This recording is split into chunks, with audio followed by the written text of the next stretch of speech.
عورت کھلونا نہیں ہے، وہ اللہ کی بنائی ہوئی ایک خوبصورت نعمت ہے جو موت کی گود میں جا کے ایک زندگی کو جنم دیتی ہے۔ ہر وہ انسان 2 کا ہی ہے جو کسی کے دل میں جگہ بنانے کے بعد بھی اس سے بہتر کی تلاش رکھتا ہے۔ مرد کی تربیت یہ نہیں کہ وہ اپنے ماں باپ بہن بھائیوں کو خوش رکھے، بلکہ مرد کی تربیت کا تب پتہ چلتا ہے جب کسی کی لائی ہوئی بیٹی اس سے خوش اور پرسکون ہو۔ اللہ نے عورت کو مرد کی پیشانی سے نہیں بنایا کہ وہ اس پر حکمرانی کرے، اور نہ اس کے پاؤں سے بنایا ہے کہ اس کی غلامی کرے، بلکہ اس کی پسلی سے بنایا تاکہ وہ اس کے دل کے قریب رہے۔ رسول اللہ صلی اللہ علیہ وآلہ وسلم نے فرمایا، تم اللہ سے دعا مانگو اور اس یقین کے ساتھ مانگو کہ تمہاری دعا ضرور قبول ہوگی، اور اچھی طرح جان لو کہ اللہ تعالیٰ بے پرواہی اور بے توجہی سے مانگی ہوئی غفلت اور لہو و لعب میں مبتلا دل کی دعا قبول نہیں کرتا۔ عورت کے سب روپ ہی پیارے ہیں، لیکن جو محبتیں وہ ماں بننے کے بعد اولاد پر نچھاور کرتی ہے، اسے لفظوں میں بیان کرنا کسی کے بس میں نہیں۔ تھوڑی دیر لگے گی مگر سب ٹھیک ہو جائے گا، تمہیں جو چاہیے وہ مل جائے گا، بس گمان اچھا رکھو۔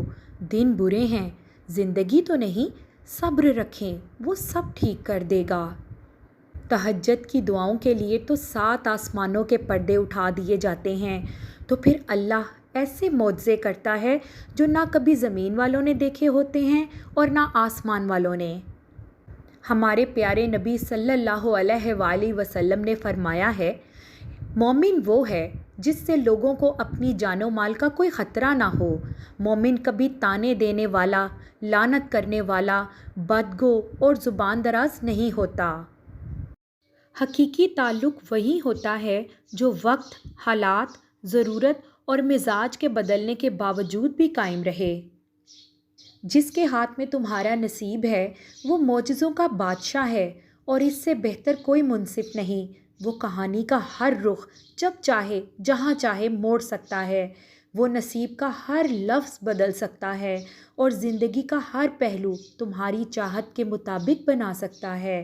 تم اس کی مان جاؤ، وہ تمہاری مان جائے گا۔ اللہ کی عطاؤں پر الحمدللہ اور اپنی خطاؤں پر استغفر اللہ کہنا اللہ تعالیٰ کو بہت پسند ہے۔ ہمیشہ اس وقت بولیں جب آپ کو احساس ہو کہ آپ کے الفاظ جو آپ کہنے جا رہے ہیں آپ کی خاموشی سے زیادہ خوبصورت ہیں۔ شاید میں نے ہمیشہ اپنی قدر اس لیے بھی کھوئی ہے کیونکہ میں نے خود کو ہر دفعہ ان لوگوں کے لیے حاضر رکھا جو میرے دل کے قریب تھے۔ جب کسی کے لیے آپ کی ذات اور آپ کی بات بے معنی ہو جائے تو راستہ بدل لینا ذہنی اذیت سے بچنے کا بہترین طریقہ ہوتا ہے۔